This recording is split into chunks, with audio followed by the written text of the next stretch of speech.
Hello everyone! Magandang araw po sa lahat. This is Melvin once again and welcome back to my YouTube channel. For today's vlog ay tuturuan ko po kayo kung paano babayaran ang ating utang na load sa GCash. So let's go! Ito panoorin nyo.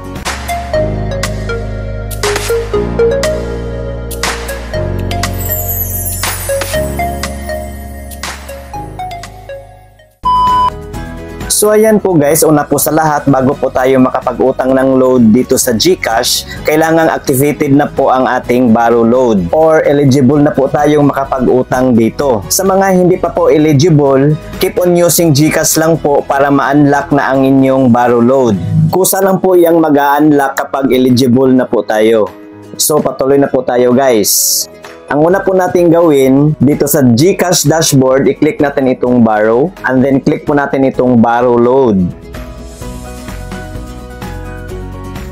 So ito na po yung inutang ko nung nakaraan guys. 99 lang po yan na promo load dahil may convenience fee na 3 pesos at processing fee na 10 pesos kaya naging 112 pesos lahat ang mababayaran ko ngayon. So ang next po natin gawin ay i-click na natin itong pay.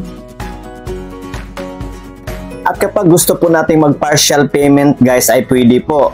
Dahil 14 days to pay po ito, pwede po tayong mag-partial in 7 days or 1 week para hindi po tayo mabibigatan. Dito po natin ilagay yung amount kung magkano po ang gusto nating i-partial. At pagkatapos nating malagyan ng amount ay i-click natin itong next.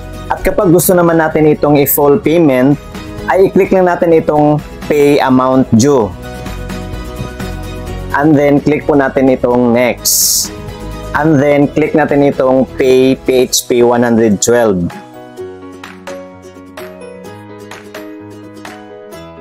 At ayan po, payment successful na po.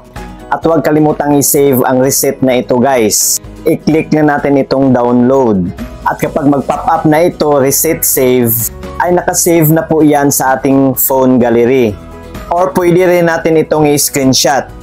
Para if in case mag-system error, may proof po tayo na bayad na po tayo.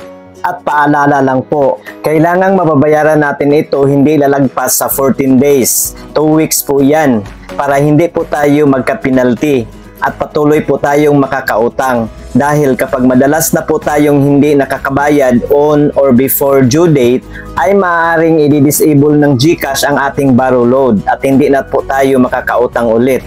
At kapag nakalimutan natin ang due date, ay okay lang po yan pero kailangang may sapat na laman ang ating GCash wallet dahil kusa lang po itong magdideduct. And that's all for today guys. Sana may natutunan po kayo. Paki-like nyo lang po sa video ito at paki-share na rin sa iba. And don't forget to subscribe my YouTube channel at paki-hit yung notification bell para sa iba ko pa pong mga tutorial videos. At para sa iba pa pong mga katanungan, pakisulat lang po inyong mga tanong dyan po sa comment section sa baba. So yun lamang po guys. Maraming salamat sa panonood. God bless us all. Goodbye!